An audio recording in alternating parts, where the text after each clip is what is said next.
காட்டுலேருந்து கூட்டுக்கு வந்த சிட்டு பிட்டு பிட்டு அப்படின்னு கூப்பிடுது. உடனே சொல்லுடா சிட்டு அப்படின்னுது. உடனே காட்டில் நடந்த சம்பவத்தை பிட்டு கிட்ட சொல்லுது சிட்டு. இந்த மாதிரி நான் பக்கத்து ஊருக்கு போனேன், அங்கே 2 கிளி இருந்தது. அந்த கிளிங்க போட்டிக்கு கூப்பிடுறாங்க. யார் அதிவேகமாக பறப்பாங்களோ அந்த வேகமாக பறக்கிறவங்க தான் வெற்றியாளர், அவங்க தான் இந்த காட்டுக்கு ராஜா அப்படின்னு சொல்கிறாங்க. ஆனால் நான் உன்னை நம்பி அங்கே பந்தயம் கட்டிட்டு வந்திருக்கேன். ஒருவேளை நீ ஜெயிச்சிட்னா அந்த காட்டுக்கு நம்ம 2 பேரும் தான்டா ராஜா. அப்படி ஒருவேளை தோத்துட்டா நம்ம அந்த 2 கிளிங்களுக்கும் அடிமையாயிடுவோம் பிட்டு. கொஞ்சம் நீ எப்படியாவது பறந்து வெற்றியாளன் ஆயிடுறா அப்படின்னு சொல்லுது. உடனே பிட்டு அதெல்லாம் அசால்ட்டாக பண்ணிடலாம், ஒன்றும் பிரச்சனை இல்லை, நான் தான் நல்லா வேகமாக பறப்பனே, அதுதான் உனக்கே தெரியும்ல, கண்டிப்பாக அந்த காட்டுக்கு நம்ம தான் ராஜா. சரி, எப்போ போகலாம் போட்டிக்கு? இப்போவே போகலாம், வா நம்ம கிளம்பி அப்படின்னு சொல்லுது.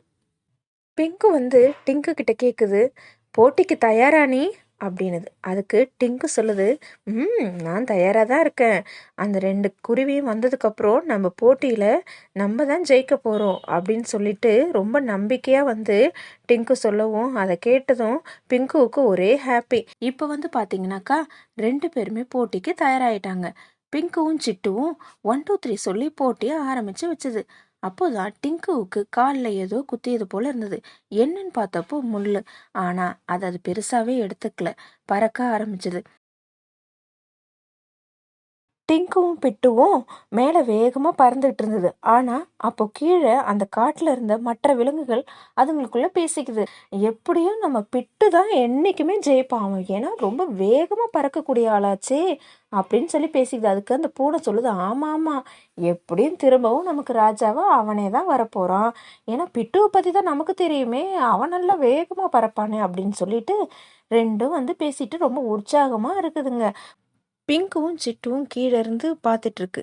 2மே வேகமாக பறந்துட்டு இருந்தது. ஆனால் டிங்கு மட்டும் பின்வாங்குற மாதிரி இருந்தது. மற்ற விலங்குகளுக்கெல்லாம் ஒரே அதிர்ச்சி.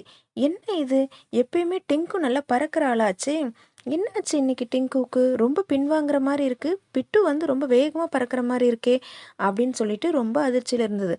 உடனே பிங்குவுக்குமே ஒன்றுமே புரியல, என்ன ஆச்சு இன்னைக்கு, டிங்கு நல்லா பறப்பானே, ஏன் ரொம்ப சோகமாக இருக்கான், ரொம்ப கீழே விழுற மாதிரி பறந்துட்டு இருக்கானே, என்ன ஆச்சு அவனுக்கு அப்படின்னு சொல்லிட்டு ரொம்பவே அதிர்ச்சியில் இருக்குதுங்க. கீழே இருந்த மற்ற விலங்குகளும் என்ன பண்ணுறதுன்னு தெரியாமல் முழிச்சிட்டு இருந்தது.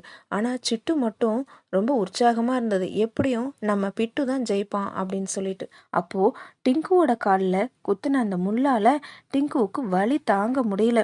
இதனால டிங்கு வேகமாக பறக்கவும் முடியல. உடனே தரையிறங்கிடுச்சு.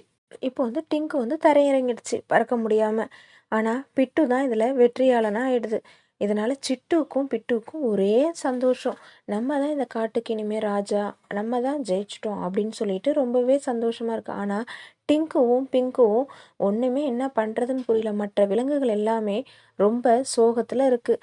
இதுக்கப்புறம் அவங்க தான் காட்டுக்கு ராஜாவா, என்ன பண்ண போகிறோம் அப்படின்னு சொல்லிட்டு ரொம்பவே அதிர்ச்சியில் இருக்குதுங்க. இதோட மீதி கதையை நம்ம அடுத்த வீடியோவில் பார்க்கலாம்.